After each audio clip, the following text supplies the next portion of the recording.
Le mot satellite désigne un objet qui est lié par la gravitation à un autre plus massif et se trouve donc en orbite autour de ce dernier. Si cet objet n'est pas d'origine humaine, on parle de satellite naturel, comme la Lune pour la Terre. Sinon, on parle de satellite artificiel. On dénombre plus de 150 satellites naturels dans notre système solaire. Mercure et Vénus sont les deux seules planètes qui ne comportent pas de satellites. La Terre en possède un, la Lune, et Mars deux, Deimos et Phobos. Les planètes géantes, Jupiter, Saturne, Uranus et Neptune, possèdent quant à elles plusieurs dizaines de satellites chacune.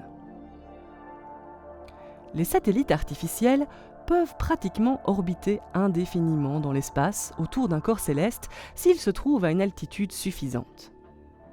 Ils jouent un rôle crucial dans de nombreux domaines tels que la télécommunication, le positionnement, la météorologie et sont utilisés à des fins scientifiques ou encore militaires. Sputnik est le premier lancé dans l'espace en 1957 par l'URSS. Depuis cette époque, de nombreux pays ont envoyé leurs propres satellites. Mais à ces satellites artificiels utiles, on doit également ajouter les très nombreux débris spatiaux de toutes sortes, issus de l'exploitation de l'espace par l'homme, mais aussi de l'explosion ou de la collision de satellites artificiels.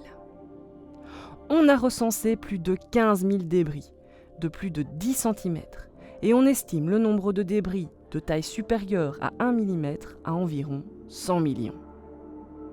Ces débris spatiaux, en augmentation constante, constituent un problème majeur pour l'utilisation de l'espace et les plus gros débris font l'objet d'une surveillance constante.